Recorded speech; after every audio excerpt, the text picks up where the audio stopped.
Hi, hello, it's Nikki, and welcome to my messy bookshelf. We continue our journey and our quest to find the white whale. So, here we go. We've made it to chapter 81, and the last several chapters that I've read have been all over the place. We've had some wild chapters, but they are so vastly different from each other. It's crazy.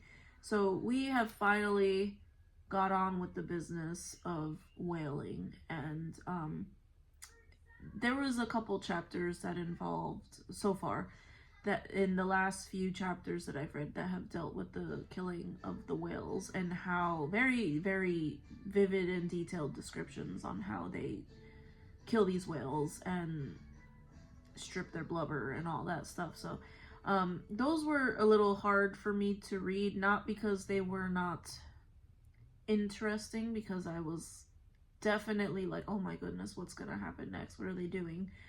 But more so hard because the thought of those beautiful creatures, it kills me. We've also had some very, very interesting chapters regarding other ships that they've met, and some thoughts about what it means to kill these animals for commodities, essentially, for human beings. So it's been very interesting, and it's really holding my interest so much more than I thought that it was going to, because and maybe it is because we're going all over the place. Ishmael is talking about all kinds of different things. He's throwing in stories here and there.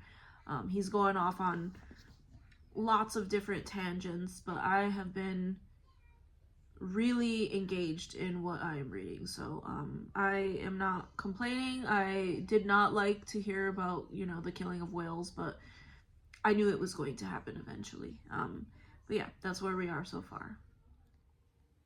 So we've made it to chapter 100, and the last few chapters have had me on a roller coaster of emotions. I have been very sad over some of the things that have happened, and I have also found some humor in a couple of these chapters. So I just continue to be amazed at how insightful our narrator is. The way that he thinks about the world around him, the way that he sees people and their motivations is very fascinating to me. I'm still very struck with the amount of biblical references that are in here, and it's crazy to me how many that there are. But clearly, our main character, arguably, our narrator, is very educated, because the amount of classical references and the amount of biblical references are insane. He is clearly well read. It's very interesting to see the observances that he has made about life on the sea, about the people that he is with. And I've also been struck by the cruelty, and clearly he is too, because the way that he's writing about it, I've been pretty sad about especially in one of the more recent chapters with the killing of some of these beautiful creatures. I've also been struck with how, though I am not surprised, with how he treats minorities.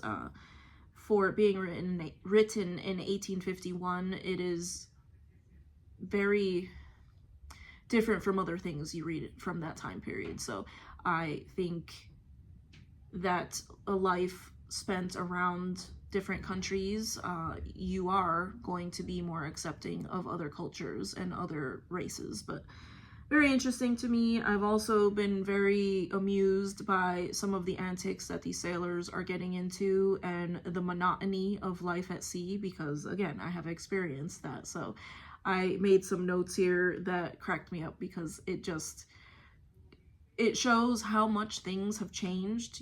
Now we have, steel ships and weapons and things like that, but there are also some things that will never change. Sailors will always be sailors, and I've been very amused. So again, I've been up and down these last few chapters, but here we are. We're gonna press on, and I think that we're gonna finish this book very soon, so we'll see.